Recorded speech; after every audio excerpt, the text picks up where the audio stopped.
Ali's being able to join the Nurse First delivery team. And Ali is one of those people who's been contributing to the development of the thinking around clinical innovation for about a decade, and there's quite a lot of the Nurse First programme has kind of been directly shaped by Ali's thinking. So I wanted Ali to come up and present about...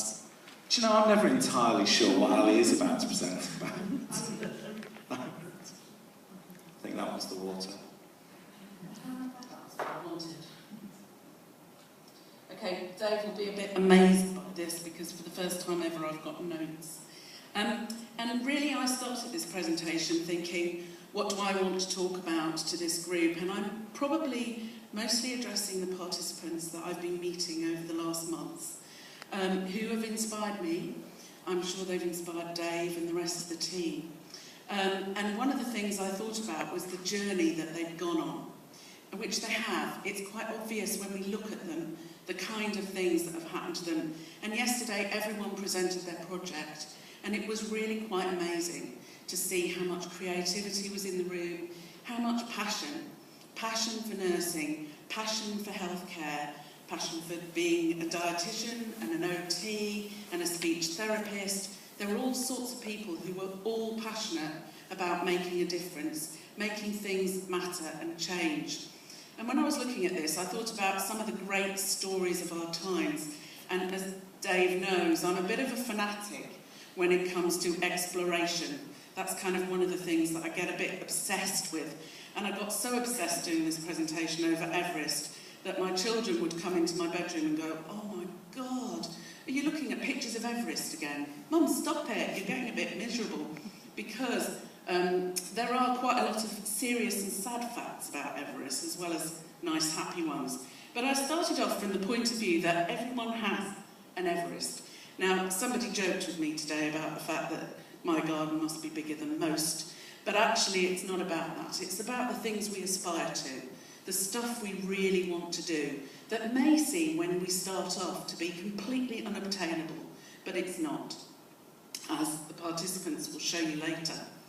And this morning, one of the participants, Raj, mentioned that we are all round pegs in the square holes of society. I've quoted you. And basically, it really came across to me that that was exactly what I was talking about.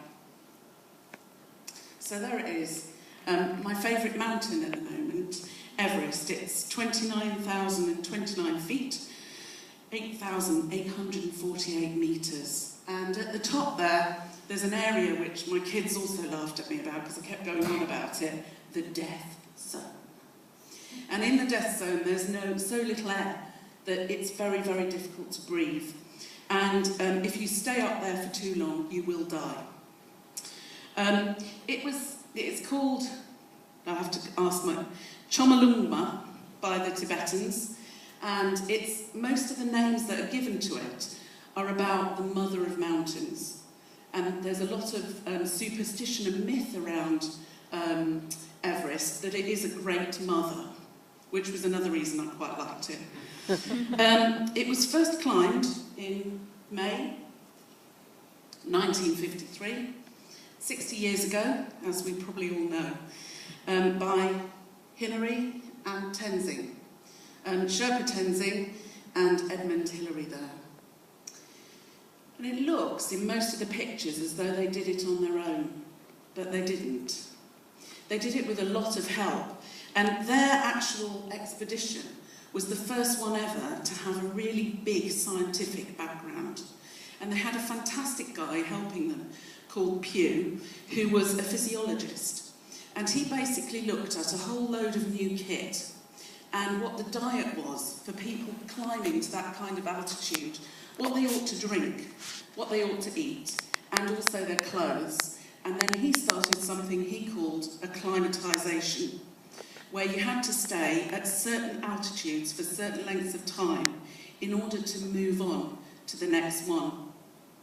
And again, this struck me as something that has a lot of connotations with participants on this programme. That they take steps, and sometimes they stay at base camp for a while, and then they progress to Camp 1, and eventually they get to Camp 4, and then they start running out of oxygen and panicking. and then thinking, oh my God, I'm going into the death zone, and then getting to the summit. And so for me, this kind of picture of two people who were really, they looked quite happy actually, apart from Tenzing, who's got an oxygen mask on. No one had ever climbed it with oxygen either, until they did it. And the people who'd done it before had died. And they were taught how to use their oxygen properly, which was a really big part of it. This is someone practicing. So, as you can see, this is the Khumbu Icefall, which is the first part if you go up the south bit of Everest that you have to climb, and it's one of the most dangerous bits. What happens is that when you get to base camp, you think, oh, I'm here, now I climb the mountain. Well, you don't. What you do is you stay at base camp acclimatising, and you learn lessons about the icefall. You start to experiment. You start to learn about climbing in this kind of condition. And you start to practice, and mostly they seem to practice at night. So another reason that I couldn't really climb Everest, is I wasn't getting up.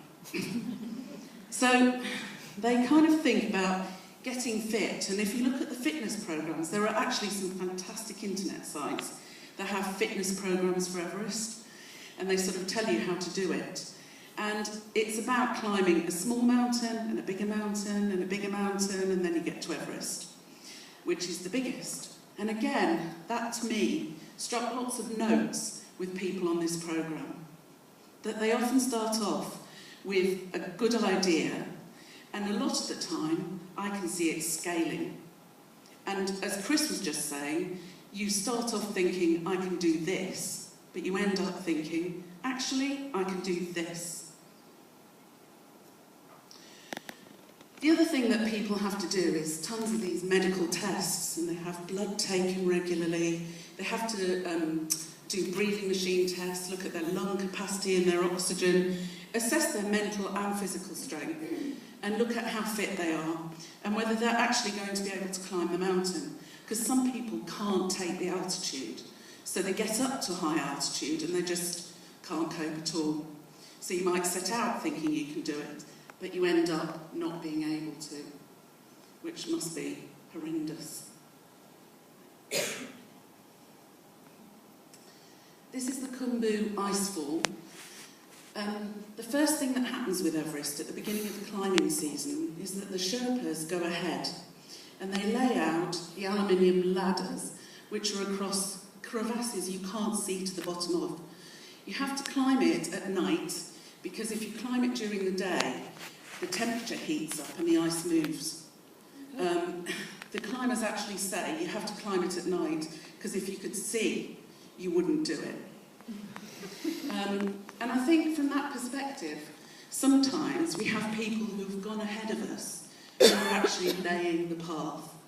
So we might not tread the path for the first time ourselves, but we do actually have people who help us. And on this programme, those are the coaches. And of course, the team. So this is Everest today. It looks like a bit of a logjam. And actually in 1996 there was a huge disaster and a lot of people were killed. And they were killed because there were so many people on the mountain that actually to get to the summit they were having 2.5, 3-hour waits. So they were being very, very patient, but when they got up there they didn't have enough time to get down. So alongside the planning and the preparation, there was also the fact that they have to time it properly. And they also have to take account of how many other people are doing it. There's a whole series of films on YouTube called Everest Extreme. And they've got all these people who are like basically millionaires who've decided that what they're going to do is climb Everest. And so they go on these expeditions, they don't listen to any of their guides, they don't listen to any of the coaches, and they just shimmy up the mountain. And basically a lot of them at the top die. There are actually 200 bodies on Everest because they don't get taken down. My kids did catch me looking at them on the internet. This is a picture, again, of the mountain, and again showing you how many people are doing it. So Edmund and Hilary had a really beautiful time. They were the first people on pristine snow.